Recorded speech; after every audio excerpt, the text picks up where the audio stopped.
Baik, apa hukumnya ada peserta perempuan pergi semua, pergi buat trip route daripada mana? Sumuk. Semua lah.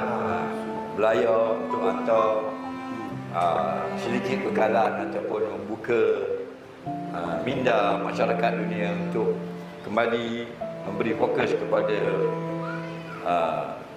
umat Islam di Gaza. Baik, dia yang pergi, orang perempuan pergi jalan jauh ni bukan semut je, hari-hari.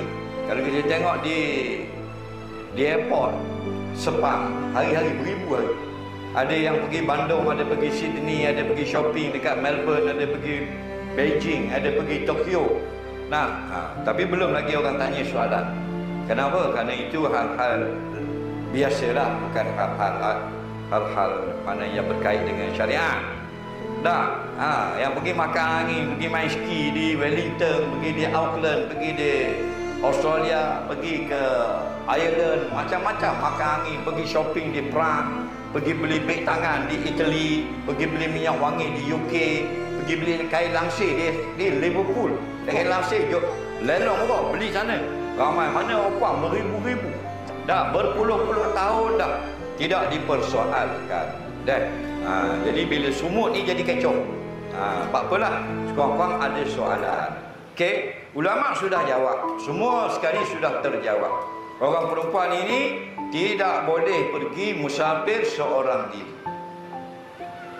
Nampak? Melainkan menyelamatkan nyawa saja. Musafir seorang diri menyelamatkan nyawa boleh.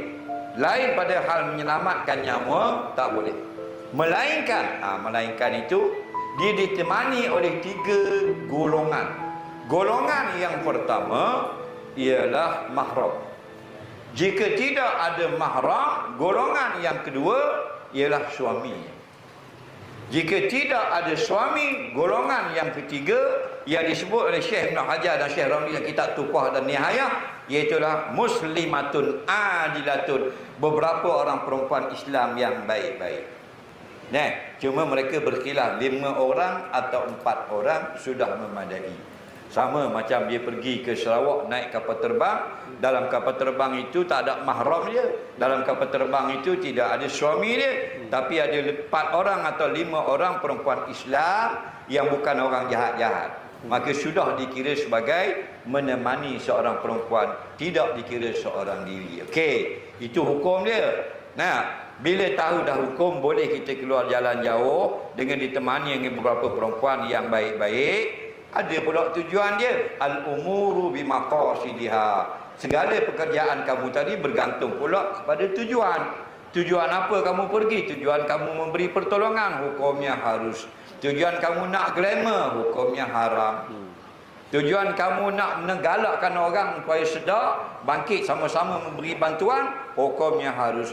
Tujuan supaya menunjuk talabul manzilah fi qulubin nas, mencari kepujian dalam hati-hati manusia, hukumnya haram. Jelas. Tidak ada yang sempurna manusia ini, semua duduk takluk pada hukum syarak yang 5. Tak kira sumut atau tak sumut, tak ada peduli, hukumnya begitulah. Saya tak pandai nak menyebelahi mana-mana, hanya menyampaikan hukum.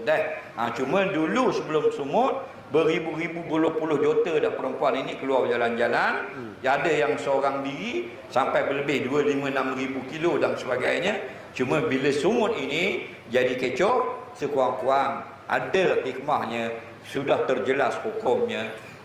Bukan semata-mata seorang pergi saja hukumnya haram, tapi dia ada hukumnya yang berkait. Tak boleh kita nak kata harus terus, tak boleh kita nak kata haram terus. Tengok keadaan, apa tujuan, siapa yang bersama, keadaan duduknya macam mana, wallahu a'lam. Okey.